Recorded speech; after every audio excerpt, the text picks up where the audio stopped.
Witness an epic moment as Narendra Modi becomes the first Indian politician to use Google Plus Hangout. Welcome to this defining moment on Google Plus Hangout. Urbanization beam. Do you see it has made governance stronger at the local level? सिमा जी, अच्छा होता मैं आपसे सीधी बात कर पाता, लेकिन शायद technology के फॉल्ट के कारण आपका रिटर्न सवाल का जवाब मैं दे रहा हूं और मैं विश्वास करता हूं शायद आप वहां पर उस छोर पर मुझे देख भी पाती होगी और मुझे सुन भी पाती होगी, या तो बाद में शायद आपको YouTube के पर जाकर के देखना पड़ेगा। लेकिन अच्छा होता मैं आपको रूबरू में बात कर पाता। आपका सवाल सही है कि गुजरात एक प्रयोग किया है। आज चारों तरफ अर्बनाइजेशन की एक चिंता है। गुजरात भी 42% अर्बनाइजेशन है। अगर हम अपने गांवों की चिंता नहीं करेंगे तो हम शहर को भी खतरे में डाल देंगे। महात्मा गांधी कहते थे भारत गांवों का देश है।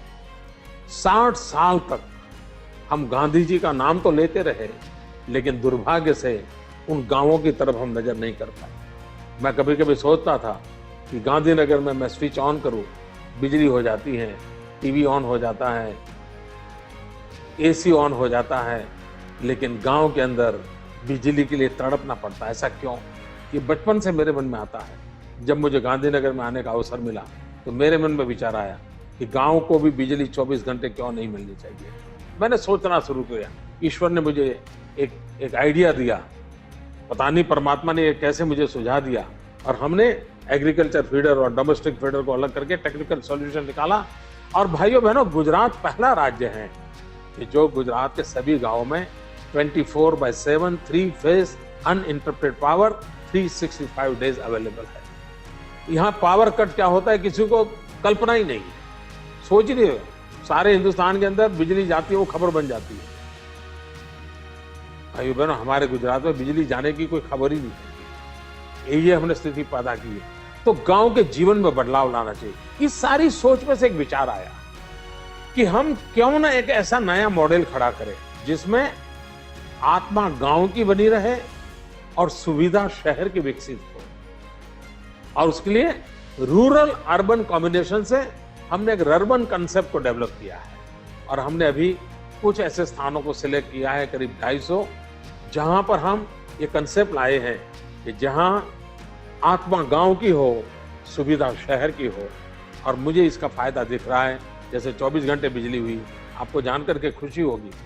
गुजरात हिंदुस्तान में शायद और दुनिया में भी बहुत से समृद्ध देशों में भी शायद नहीं होगा। हमारे यहाँ 18,000 गांव है और सभी 18,000 गांव ब्रॉडबैंड कनेक्टिविटी वाले हैं। ये 21वीं सदी का इंफ्रास्ट्रक्चर कैसा होना चाहिए वो हमारे गुजरात में हमने करके दिखाया है। आज मैं मेरे राज्य में कहीं पर भी वीडियो कॉन्फ्रेंस से बात कर सकता हूं। वीडियो कॉन्फ्रेंस से, टेलीफरियाद से कोई भी व्यक्ति मेरा संपर्क कर सकता है। तो हमने गवर्नेंस को और अजूत मजबूत करने में टेक्नोलॉजी का, ई गवर्नेंस का, इंफॉर्मेशन टेक्नोलॉजी का, कम्युनिकेशन टेक्नोलॉजी का भरसक प्रयास किया है। लेकिन गवर्नेंस को स्ट्रेंथन करने के लिए हमने एक तालुका सरकार कंसेप्ट विकसित किया है, जिसमें सारे निर्णय तहसील खुद क्यों न करे। अपने विकास के मॉडल को तहसील खुद क्यों न तैयारी करे। तहसील अपनी समस्याओं का समाधान खोजने के लिए क्यों ना आए, और रिसोर्स न हो तो स्टेट उसको मदद करे, लेकिन उसके अपने पोटेंशियल का पूरा उपयोग करे। पिछले 1 साल से हमारा एक तालुका सरकार का जो कंसेप्ट है वो बहुत ही हमें फल दे रहा है। एक एक तालुका के बीच कंपटीशन हुई है। एक तहसील को लगता है कि हम आगे चले जाएं, दूसरे तहसील को लगता है कि हम आगे चले जाएं।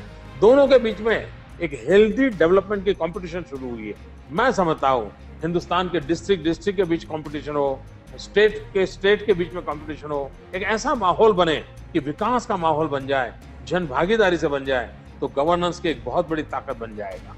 दूसरी बात है, आपने जो गवर्नेंस की बात कही है, मैं सिर्फ गुड गवर्नेंस से अटकता नहीं हूं। मेरी एक फॉर्मूला है P2G2, pro people, pro active, good governance.